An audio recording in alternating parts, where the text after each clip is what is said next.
আসসালামু আলাইকুম বন্ধুরা, সবাই কেমন আছো? আজকে তোমাদের মাঝে করলা ঝোল রেসিপি নিয়ে হাজির হয়েছি। সম্পূর্ণ রেসিপিটি দেখতে হলে ভিডিওটি না টেনে দেখতে থাকো। আর এমন নতুন নতুন রেসিপি পেতে অবশ্যই চ্যানেলটি সাবস্ক্রাইব করে সাথেই থাকো।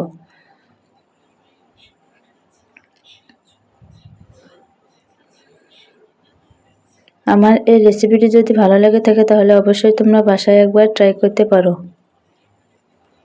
তো চলো মূল রেসিপিতে যাওয়া যাক। আমি এখানে কতগুলা আলু নিয়েছি, আলুগুলোকে সেদ্ধ করে নেব। তারপর পরিমাণ মতো করলা নিয়েছি, করলাগুলোকে টুকরো করে কেটে নেব।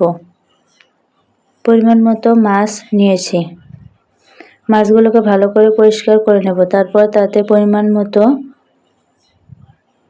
জিরা গুঁড়া, হলুদের গুঁড়া, ধনিয়া গুঁড়া, মরিচের গুঁড়া এবং স্বাদ মতো লবণ দিয়ে দেব।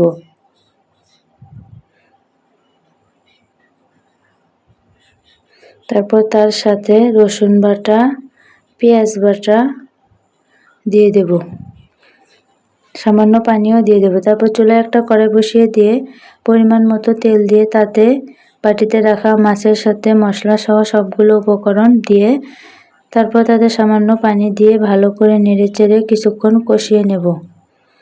কিছুক্ষণ কষিয়ে নেওয়ার পর তাতে করলা এবং সেদ্ধ আলু দিয়ে নেড়েচেড়ে ঢাকনা দিয়ে ঢেকে কিছুক্ষণ কষিয়ে নেব।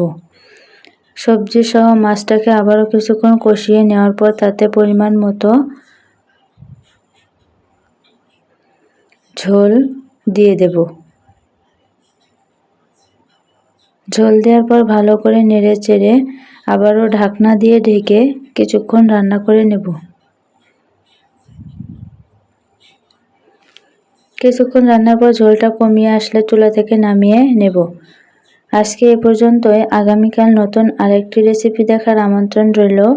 সে পর্যন্ত ভালো থাকবেন, সুস্থ থাকবেন। অবশ্যই চ্যানেলটি সাবস্ক্রাইব করে সাথেই থাকুন। আর এমন নতুন নতুন রেসিপি পেতে অবশ্যই চ্যানেলটি সাবস্ক্রাইব করে সাথেই থাকুন। ধৈর্য সহকারে ভিডিওটি শেষ পর্যন্ত দেখার জন্য ধন্যবাদ। আল্লাহ হাফেজ।